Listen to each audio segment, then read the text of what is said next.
वल्क़लमि वमा यस्तूरून। नाज़रीन अस्सलामु अलैकुम वरहमतुल्लाहि वबरकातुह। सीधी बात की ताज़ा तरीन खबरों में आप लोगों का इस्तकबाल है। मैं अंसार अजीज़ नदवी आज की खबरों की तफसीलात लेकर आप लोगों की खिदमत में हाजिर हूँ। नाज़रीन, तफसीलात में जाने से पहले आपको अर्ज़ कर दूँ कि आज का प्राइम टाइम शाये हो चुका है जो अहम उन्वानात पर शामिल है, लिहाजा उसको ज़रूर देखें और हमारे चैनल को सब्सक्राइब करें और दूसरों तक पहुँचाने में हमारी मदद करें। नाज़रीन, पहली खबर है बेंगलुरु से। इस सीधी बात की खुसूसी रिपोर्ट है। जामिया फजीलतुल कुरान का 33वां सालाना अज़ीमुश्शान जलसे दस्तारबंदी मस्जिद मुनव्वरा बेंगलुरु में आखिरकार हासिदों और शरीरों की जानिब से लाख रुकावटों के बावजूद पूरी कामयाबी के साथ कल करीब 10 बजे अपने अख्तिताम को पहुंचा है। इस मजलिस के मेहमान खुसूसी शेखुल हदीस नदवतुल उलमा हज़रत मौलाना सैयद सलमान हुसैनी नदवी दामत बरकातुहुम ने इस मौके पर मस्जिद के अंदर व बाहर मौजूद सैकड़ों की तादाद आवाम के सामने हज़रत टीपू सुल्तान शहीद रहमतुल्लाह अलैह के तज़किरे खैर से अपने खिताब का आगाज़ फरमाया। मौलाना ने कहा कि मत सोचिए कि इस रियासत का हीरो टीपू दुनिया से रुखसत हो गया, शहीद कभी दुनिया से रुखसत नहीं होता है। ये बात कुरान कह रहा है। टीपू ने अल्लाह की राह में जान दी। कुरान कहता है कि जो अल्लाह की राह में शहीद होते हैं उन्हें मुर्दा न कहा जाए। सच्ची बात तो यह है कि जो चलते फिरते हुए जो लोग हमें नजर आते हैं हकीकत में यही मुर्दा लोग हैं। शेर की एक दिन की जिंदगी गीदड़ की 100 साला जिंदगी से बेहतर है। इस लिहाज से हजरत अहमद शहीद रहमतुल्लाह अलैह जिंदा हैं। ऐ मुसलमानों, अपने हाल में मत उलझो, मुल्हिदाना मुशरिकाना जाल में मत फंसो, अपना ताल्लुक अल्लाह से मजबूत करो। आप जानते हैं कि अल्लाह के रसूल लोगों के पास जाते थे, गलियों में जाते थे, वादियों में जाते थे, पहाड़ियों पर जाते थे और कहते थे कि लोगों अल्लाह की तरफ आओ और मुझे अल्लाह का रसूल तस्लीम करो। एक ऐसा मनहूस दौर है, कैसा बदबख्त दौर है कि खुद इल्म रखने वाले लोगों को जहन्नम में धकेल रहे हैं। वो इसी फिराक में रहते हैं कि लोगों को जन्नत से कैसे निकाला जाए और उन्हें जहन्नम में कैसे धकेला जाए, कुफ्र में कैसा डाला जाए और तौहीद से कैसे निकाला जाए, शिर्क के दलदल में आखिर कैसे फंसाया जाए, यही सोचते रहते हैं। उन्होंने कहा कि इंसानों की हिदायत के लिए किताब भी आई और पैगंबर भी आए ताकि लोगों को अल्लाह की किताब के मुताबिक ज़िंदगी गुजारने का तरीक़ा सिखाया जाए। अल्लाह की किताब के बाद रसूल और अहले बैत के मुतय्यन करदा रास्ते का जिक्र है, यानी अल्लाह की जानिब से मुतय्यन करदा अफराद की ये तरतीब नबी करीम सल्लल्लाहु अलैहि वसल्लम, अहले बैत और खुलफाए राशिदीन। अगर हुक्मरान जालिम होंगे, उनका निज़ाम गासिबाना होगा तो हुसैन की ज़रूरत पेश आएगी, हुसैन की सियादत चलेगी, हुसैन की क़ियादत ही चलेगी। नाज़रीन, मौलाना ने आवाम से मुखातब होकर कहा, तुमने हिदायत की किताब को ताक पर रख दिया है, आखिर तुम हिदायत किससे ले रहे हो? ये किताब फैसला कुन है, ये हंसी मजाक का नहीं है। इस किताब को जालिमों के डर से मत छोड़ देना। जो इस किताब को छोड़ेगा अल्लाह उसकी कमर तोड़ देगा। तुम इस किताब को छोड़कर कहीं और से हिदायत कैसे तलब कर सकते हो? मौलाना ने कहा कि तुम्हारे घर में अबू बकर रज़ियल्लाहु अन्हु, उमर रज़ियल्लाहु अन्हु, उस्मान रज़ियल्लाहु अन्हु, अली और सहाबा इकराम नहीं आएंगे, क्योंकि इस्लाम के निज़ाम शर्म हया पर मुनहसिर है। लेकिन घर में टीवी आ जाने की वजह से ये उससे दूर हो जाती है, शर्म हया घर से निकल जाती है। मौलाना ने फरमाया कि कुरान ज़िंदगी की चूलें ठीक करने के लिए आया है। जब आप सल्लल्लाहु अलैहि वसल्लम तशरीफ़ लाए तो मुट्ठी भर अफराद आपके साथ हुए। हज़रत खतीजा रज़ियल्लाहु ताला अन्हा, हज़रत अली रज़ियल्लाहु ताला अन्हु, ज़ैद रज़ियल्लाहु ताला अन्हु, ज़ैद बिन हारिस रज़ियल्लाहु ताला अन्हु साथ हुए, बिलाल साथ हो गए।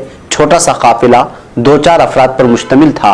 लाखों दहरिये मुशरिक काफिर अतराफ में थे, लेकिन इस छोटे से काफिले ने इस माहौल में डंके की चोट पर तौहीद की दावत पेश की थी। तुम कर्नाटक में 1 करोड़ हो, मुल्क में 25 करोड़ हो और तुम्हारा हाल क्या है? तुम्हारा हाल तो झाग के मानिंद है।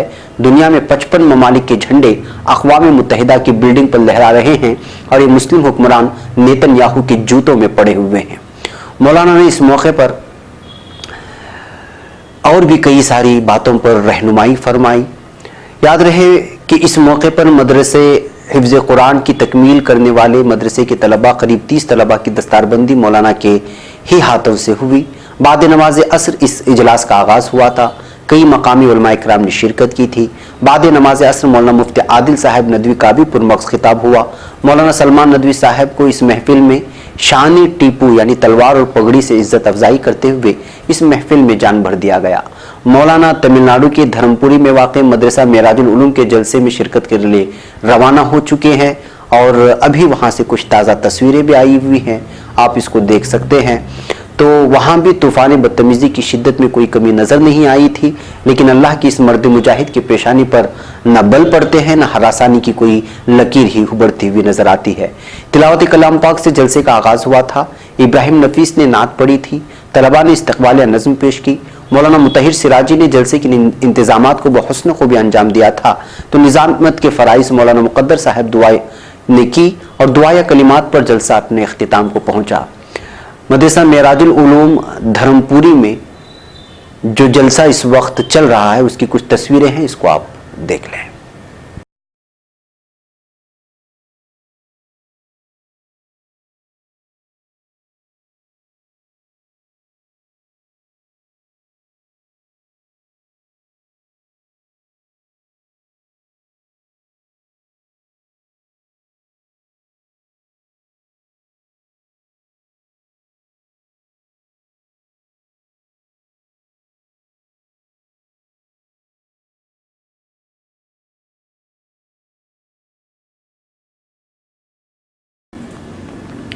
अब खबर बेंगलुरु से। कर्नाटक में बरसर इख्तिदार जनता दल सेकुलर के उम्मीदवारों के 2 हामियों के ठिकानों पर महकमे इनकम टैक्स के अफसरान ने मंगल को छापे मारने की कार्रवाई की है। सरकारी जराये के मुताबिक जेडीएस उम्मीदवारों के हामियों की अहातों और कारोबारी इदारों पर ये छापे मारे गए। हासन में आईटी अफसरान ने जेडीएस उम्मीदवार प्रज्वल रेवन्ना के हामियों, जिनमें साबिक काउंसलर पटेल शिवराम, साबिक जिला पंचायत के सदर पटेल शिवराम और दीगर लोगों और पीडब्ल्यूडी वजीर एचडी रेवन्ना के करीबी कार्ले इंद्रेश के ठिकानों पर छापे मारे गए हैं। रेवन्ना के बेटे प्रज्वल हासन पार्लिमानी सीट से जेडीएस के उम्मीदवार हैं। इस सीट की नुमाइंदगी पहले साबिक वज़ीर आज़म एचडी देवेगौड़ा ने की है और इस बार इस सीट को उन्होंने अपने पोते प्रज्वल के लिए छोड़ दी है। एचडी देवेगौड़ा खुद तिम्माकुरु से इलेक्शन लड़ रहे हैं।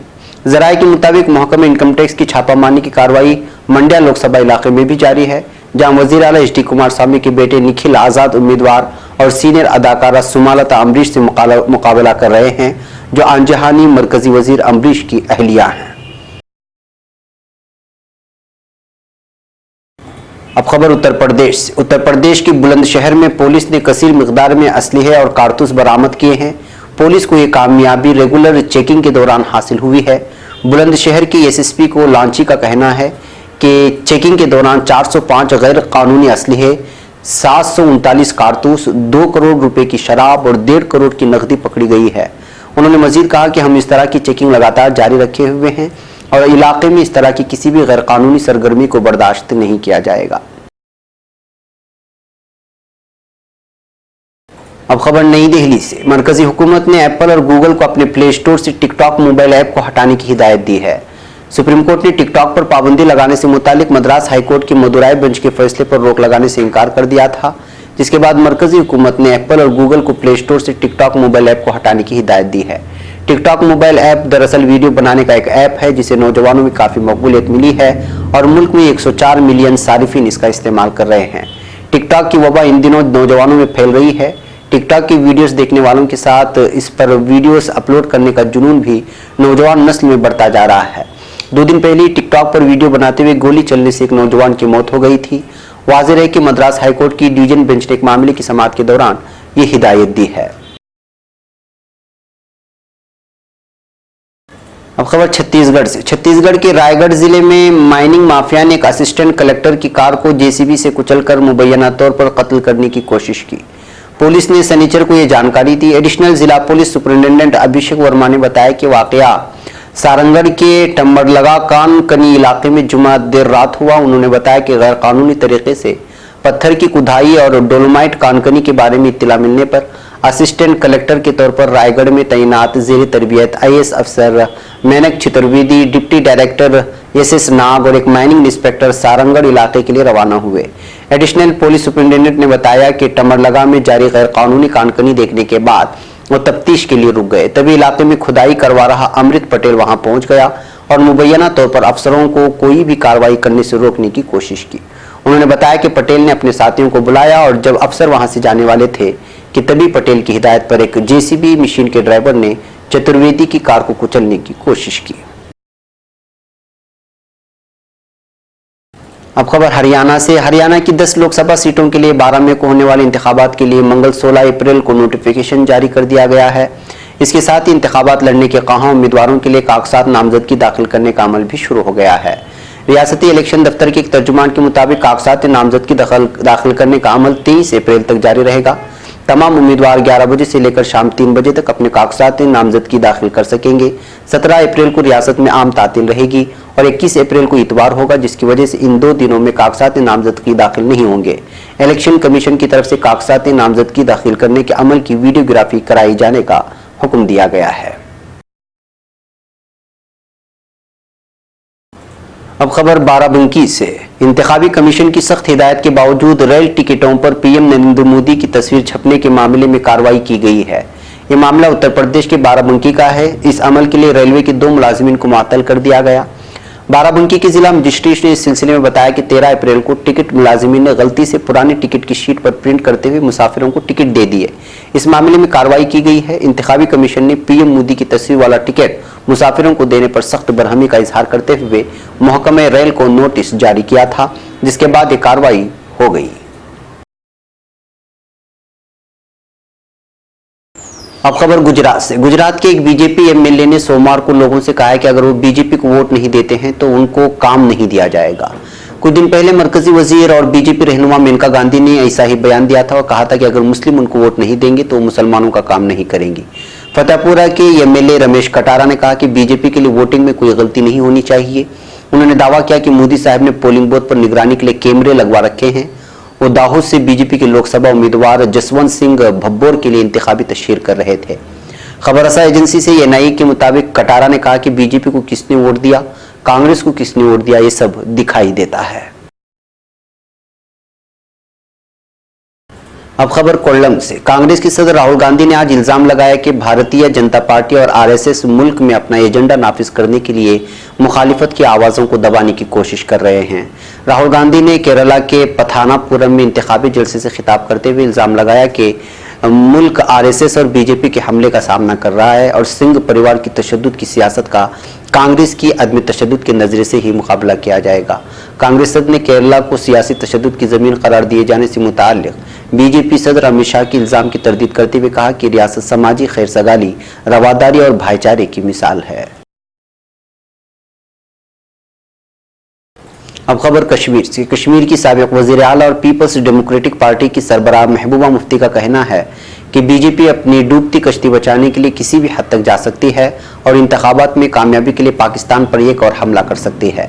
मकबूजा कश्मीर में एक तकरीब से खिताब करते हुए महबूबा मुफ्ती का कहना था कि भारत में नरेंद्र मोदी की हुकूमत तमाम महाजों पर नाकाम हो चुकी है, इसलिए भारत आम इंतखाबात में वोटर को अपनी जानिब मुतवज्जा करने के लिए बालाकोट जैसा एक और हमला पाकिस्तान पर कर सकता है, जबकि इस सिलसिले में बिलखुसूस मुसलमानों और दूसरी अक़लियतों को मरऊब करने की कोशिश की जा रही है। महबूबा मुफ्ती ने मजीद कहा कि वोटर्स को मुतवज्जा करने के लिए पाकिस्तान को नुकसान पहुंचाने की बात हो या फिर मकबूजा कश्मीर में जारहियत का बढ़ता हुआ मुजाहिरा हो, ये सब कुछ इंतखाबात में कामयाबी के लिए ही है। साबिक कठपुतली वज़ीर आला का कहना था कि इंतखाबात के पहले मरहले में बीजेपी को अपनी शिकस्त का अंदाजा हो चुका है। अब खबर बिहार से। बिहार के मुजफ्फरपुर जिले में खातून कैदी ने जेल में जिनसी इस्तेहसाल को लेकर वज़ीर आज़म को खत लिखा है। इस मामले के बाद हल्के के जिला मजिस्ट्रेट आलोक रंजन घोष ने 5 रुकनी कमेटी बनाई है। टाइम्स ऑफ इंडिया की रिपोर्ट के मुताबिक पीएमओ की हिदायत के बाद जिला मजिस्ट्रेट ने इस कमेटी की तश्कील की है। वाज़ेह हो कि मुजफ्फरपुर की शहीद खुदी रामबोस सेंट्रल जेल में बंद रही खातून ने जिला इंतजामिया के जरिए अपने और अपनी बेटी के जिनसी इस्तेहसाल को लेकर वज़ीर आज़म नरेंद्र मोदी को खत लिखा था। जिला मजिस्ट्रेट ने कहा कि जांच कमेटी को 1 हफ्ते के अंदर अपनी रिपोर्ट जमा करने को कहा गया है। इस कमेटी में आईसीडीसी की डीपीओ ललिता कुमारी, मशहरी की CDPO Manju Kumari, women development corporation के DPM Mohammad Ghaus Ali Haider, women helpline की सलाहकार पूर्णिमा कुमारी और इदारे की सीनियर एडीएम प्रतिभा सिन्हा शामिल हैं। अब खबर नई दिल्ली से। सुप्रीम कोर्ट में एक पीआईएल दायर करके वज़ीर आज़म नरेंद्र मोदी की गैर मनकूला जायदाद से मुताल्लिक मुबैना बेकायदगियों की तफ्तीश की मांग की गई है। दरख्वास्त गुजार ने इस मामले में एक एसआईटी की तश्कील का मुतालबा किया है। लाइफ लॉ के मुताबिक साबिक सहाफ़ी साकेत गोखले ने अर्जी में इल्ज़ाम लगाया है कि नरेंद्र मोदी 1998 से गुजरात हुकूमत की एक मुतनाज़ा ज़मीन मुख्तस पॉलिसी के मुस्तफीज़ थे, जिसके तहत अवामी ज़मीनों को एमएलए को कम कीमत पर मुख्तस किया गया था। अर्जी के मुताबिक मोदी को 2002 में इस पॉलिसी का फायदा मिला और 25 अक्टूबर 2002 को Gandhinagar city plot number 411 sector 1 Gandhinagar में सिर्फ 1.3 लाख रुपए में प्लॉट उनको दी गई थी। अब खबर पंजाब से। लोकसभा इलेक्शन की बढ़ती सरगर्मियों के दरमियान मुतनाज़ा बयानात का दौर थमने का नाम नहीं ले रहा है। साबिक क्रिकेटर और पंजाब की कांग्रेस हुकूमत में वजीर नवजोत सिंह सिद्धू का नाम भी इस फहरिस्त में जुड़ गया। बिहार के कटिहार में इंतखाबी तशहीर के लिए पहुंचे सिद्धू ने मुस्लिम तबके से मुत्तहिद होकर कांग्रेस को वोट देने की अपील की है। उन्होंने कहा कि आप मुस्लिम तबका यहाँ अकलियती होकर भी अक्सरियती हैं। आप अगर इत्तेहाद का मुजाहरा करेंगे तो आपके उम्मीदवार तारिक अनवर को कोई भी शिकस्त नहीं दे सकता। सिद्धू कटिहार पार्लिमानी हलके के बलरामपुर असेंबली के 12 सुई ब्लॉक के हाई स्कूल ढट्टा के मैदान में इंतखाबी जलसे को खिताब कर रहे थे।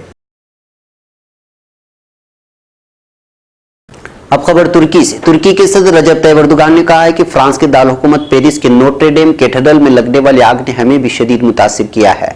सदर एर्दोगान ने ट्विटर पेज से फ्रांसीसी जबान में जारी करदा बयान में कहा है कि पेरिस की अलामतों में से एक नोट्रे डेम कैथेड्रल एक इंसानी मीरास है जिसकी तबाही ने हमें भी शदीद मुतासिर किया है।